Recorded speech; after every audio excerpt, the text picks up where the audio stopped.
Yeah, they actually did it this episode. They actually adapted the Roxy POV, and that was quite surprising to be honest. I am very surprised by that. I I did not expect watching the preview. They didn't show any indication that they were going to do the Roxy POV that took place like in the beginning of like I want to say like page 90 or so because well they just skipped right to the end of that same chapter in the last episode, near the end of that last episode. And I thought there was like no way that they were going to go like backwards in time to adapt that part of the chapter, but I guess I did. I guess they did. And hey man, that's a nice surprise. I'm not gonna lie. Honestly, this episode was great overall. I basically had almost no complaints with this entire episode. My only complaint is that like the fight scene sometimes didn't have that much like movement behind it. It was really just like there were a few good moments here and there, like that one monster getting split in half by the ice axe or whatever and getting blasted by stone cannons. That was nice. But then immediately after, they showed Paul slicing a monster in half, and then the Paul was just standing still the entire time. You could tell it was a cheap animation. It was a cheap cop out. And normally, like if I'm going to compare this to season one, because I can't help myself, uh, comparing it to season one, they wouldn't really do shortcuts like that when there's so few fighting scenes in this season overall. But it's a nitpick. Overall, this episode was fantastic, like near perfect. The exchanges between Rudius and Roxy were insanely funny, and seeing it's pretty much the same dynamic that they had in season one, although you change it up a bit. And now Roxy's also romantically interested in Rudius now, which is kind of funny. I mean, Rudius still looks like a child right now, and when I say a child, I mean like he still looks his age, like 16 or 17 or however he is in the novel, but it's still pretty damn interesting to see that dynamic still stay the same, sort of, between Rudius and Roxy, but also be flipped on its head at the same time. And that exchange just makes for many great comedic moments, especially their time going through the store or the marketplace.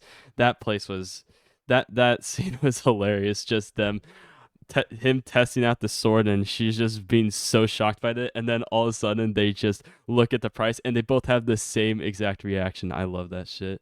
And Roxy trying to ask him out the entire time, and when she finally gets him to say yes to going on a labyrinth together by themselves, she literally fist bumped in the air. That was she doesn't know, guys. She doesn't know. Does she know? She doesn't know. I found that exchange very funny. Um, Paul was also great this episode. Him just showing off to Rudius and being super proud of himself. Is like, wow, you look very strong.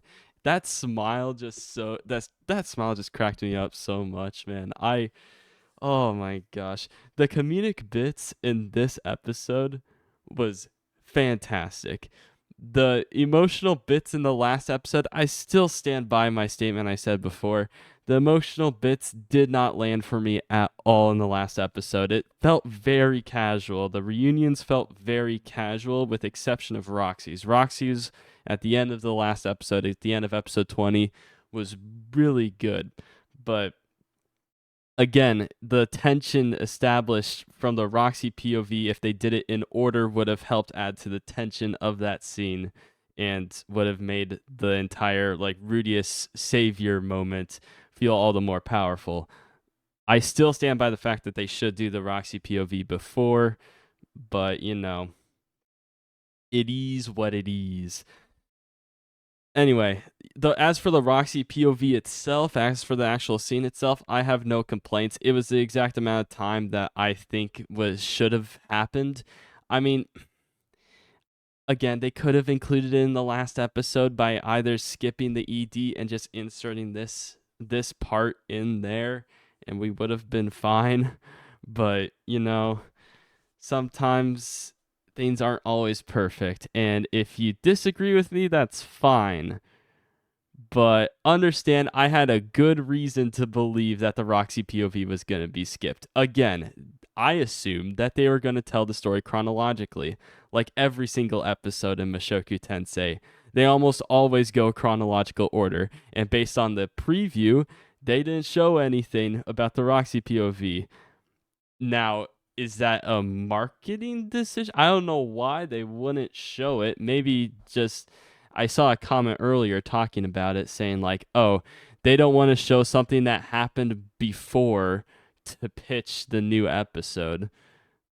I mean, sure, but like it's still an interesting bit and it only requires like a few frames to get the point across. I get it. It's a short preview. It's 30 seconds long, but usually they show the entire like a broad spectrum of the entire episode and that was like 2 minutes of the 20-minute episode. I guess they could skip it, but like Jizo, you have to understand. I didn't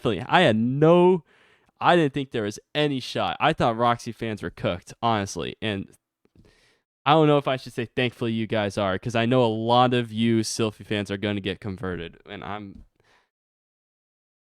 Fuck, man. Fuck.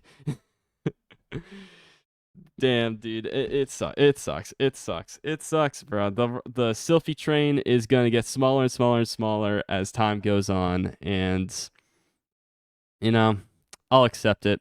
I'll be based. I'm sticking with Sylphie all the way through, bro. I finished the light novel.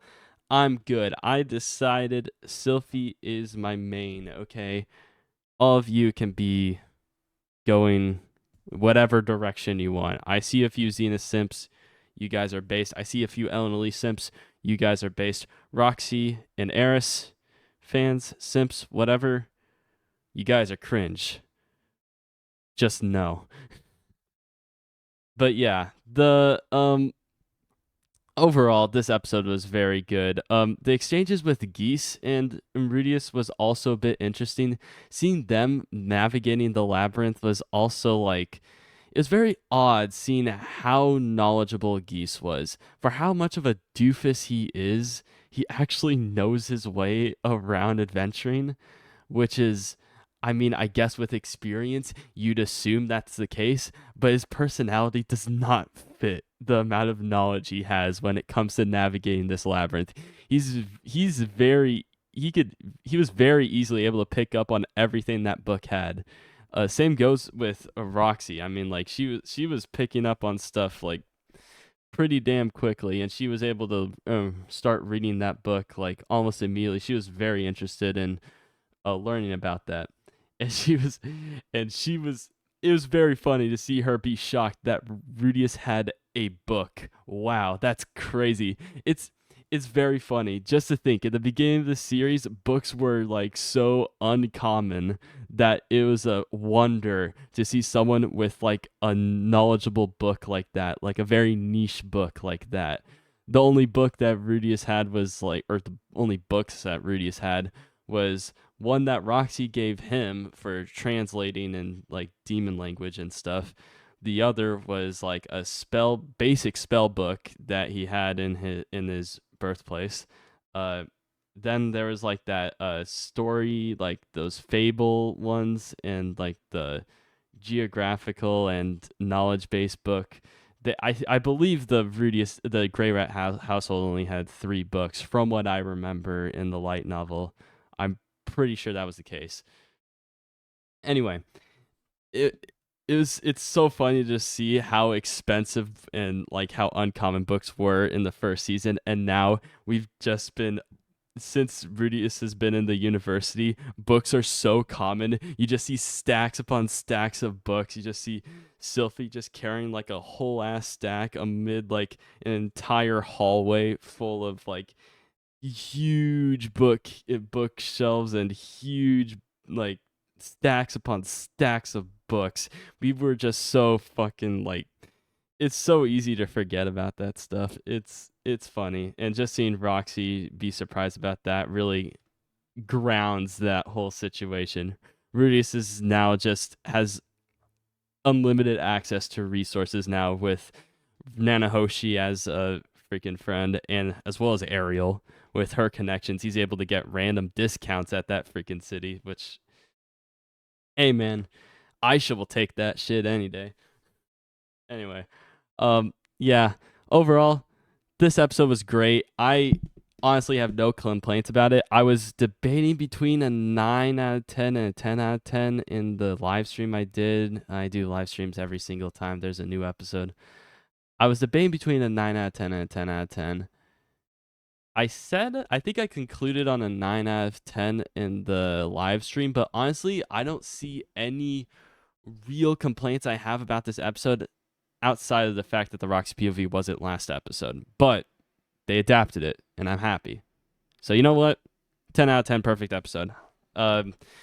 This was way better than the last episode, way better, and can't wait for the director to I think it's like Kyukawa or something. I heard he's good. I'm not too into like the backstage and like the names of staff and stuff. I've just heard that name a lot, and next episode's a big one, so I'm excited. I'm excited to see that they actually have good staff on in place for this new episode, for this next episode. So yeah, unfortunately, like I'm not going to be able to live stream immediately that day because, well, Father's Day, got to go to like a breakfast or a deal. But yeah, outside of that, good episode, 10 out of 10, very good.